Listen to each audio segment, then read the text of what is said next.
Assignment বা thesis paper বা যে কোনো ডকুমেন্ট যখন আমরা মাইক্রোসফট ওয়ার্ড দিয়ে রেডি করি, কখনো দেখা যায় আনইনটেনশনাল কারণে যে কোনো একটি ওয়ার্ড আমাদের ভুল হয়ে যায় বা অনেকগুলো ওয়ার্ড যখন ভুল হয়ে যায়, সেই ওয়ার্ডটিকে কারেকশন করার প্রয়োজন পড়ে।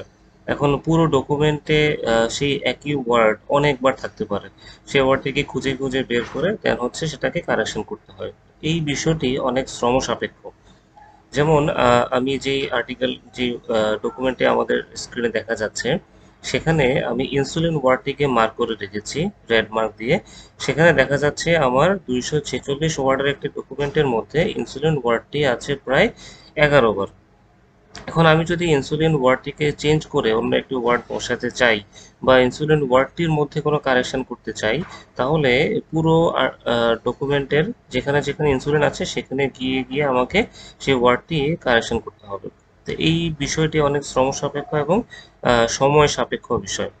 তো এটিকে আমরা খুব সহজে কিভাবে করতে পারি, 1 থেকে 2 সেকেন্ডের মধ্যে আমার পুরো ডকুমেন্টে আমি এই ইনসুরেন্ট ওয়ার্ডটিকে চেঞ্জ করে অন্য যে কোনো ওয়ার্ড বসিয়ে ফেলতে পারি, যেখানে যেখানে ইনসুরেন্ট ওয়ার্ডটি আছে ঠিক সেখানে।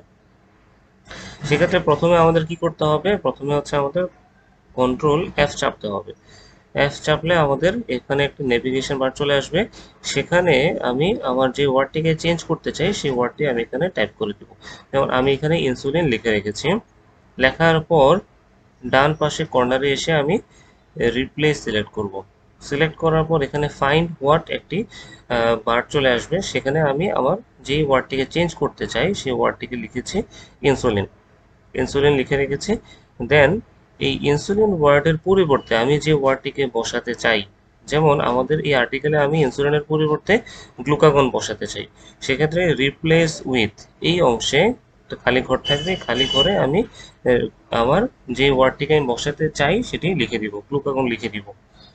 দেন আমি রিপ্লেস না দিয়ে রিপ্লেস অল দিব, কারণ আমার পুরো ওয়ার্ডে যেখানে যেখানে এই ইনসুলিন ওয়ার্ডটি আছে প্রত্যেকটি জায়গায় আমি গ্লুকাগন বসাতে চাই। সেক্ষেত্রে আমি রিপ্লেস অল দিব। রিপ্লেস অল দিলে দেখা যাচ্ছে আমার এই ডকুমেন্টটিতে প্রায় এগারোটি ইনসুলিন ওয়ার্ড ছিল। ইনসুলিন ওয়ার্ডের পরিবর্তে 11টি গ্লুকাগন বসে গিয়েছে। আমি যদি চেক করি, দেখুন আমাদের এই আর্টিকেলটিতে যেখানে যেখানে ইনসুলিন ছিল, এখানে ছিল, এখানে ছিল, এখানে ছিল, প্রতিটা জায়গায় কিন্তু গ্লুকাগন বসে গিয়েছে। তাহলে এই ওয়ার্ডটি কিন্তু আমাদের করতে সর্বোচ্চ 2 সেকেন্ড লেগেছে, কিন্তু পুরো ওয়ার্ডটি চেঞ্জ, পুরো ডকুমেন্টটিকে এভাবে আমরা চেঞ্জ করতে পারি।